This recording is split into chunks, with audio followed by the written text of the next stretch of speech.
अभी आपको बताएंगे सेनेट कायमा कमेटी बराए दाखिला ने अनमोल उर्फ पिंकी केस का नोटिस ले लिया है। कमेटी ने ANF को आइंदा इजलास में तलब कर लिया है। तो आपको अपडेट करें कि सेनेट कायमा कमेटी बराए दाखिला ने अनमोल उर्फ पिंकी केस का नोटिस ले लिया है। इसी पर बात करेंगे, अपने नुमाइंदे कमरुल मुनव्वर ने हमें ज्वाइन किया। कमर बताएगा तफसीलन।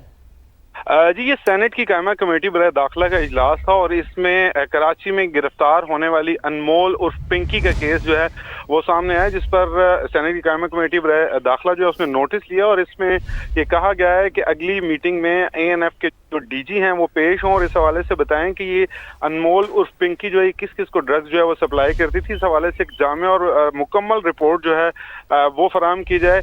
जो इसके दौरान ये भी कहा गया कि जितने भी ब्यूरोक्रेट पार्लियामेंटेरियंस को ये मंशियात फराहम करती थी उसके हवाले से भी तफसीलात जो हैं वो फराहम की जाएँ।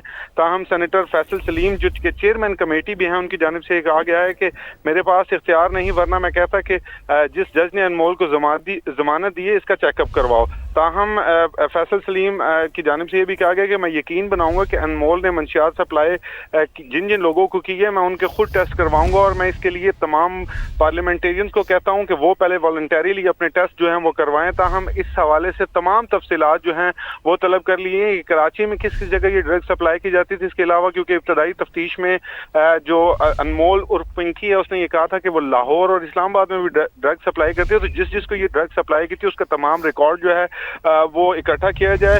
इसके बाद इस खातून के हवाले से जो क्रिमिनल रिकॉर्ड है वो भी यहाँ पर पेश किया जाए। जितने लोग इसमें इन्वॉल्व होंगे उन तमाम के टेस्ट करवाए जाएंगे और उसके बाद उनको रिहेबिलिटेशन सेंटर जो है वो मुंतकिल किया जाएगा। सेनेटर फैसल सलीम और बाकी तमाम सेंटर जो थे उनकी जानिब से यही कहा गया कि ये मामला जो है वो बहुत बड़ा है। इस मामले में जितने भी लोग इन्वॉल्व होंगे उन तमाम में जितने ब्यूरोक्रेट जितने पार्लियामेंटेरियन शामिल होंगे उनके टेस्ट कराने के लिए बाकायदा तौर पर एक इजलास जो है वो रखा जाएगा। अब अगले इजलास जो है वो 20 तारीख को ये तलब किया गया और उसमें ये कहा गया कि इस इजलास के अंदर DG ANF जो है वो मुकम्मल तफसीलात फराहम करें और तफसीलात के अंदर ये तमाम डिटेल्स होनी चाहिए कि ये रैकेट कहाँ कहाँ काम कर रहा था और किन किन लोगों को ये तमाम चीजें जो है वो सप्लाई की जा रही थी। ठीक है कमर, आपका बेहद शुक्रिया, आप हमें तफसीलन आगाह कर रहे थे।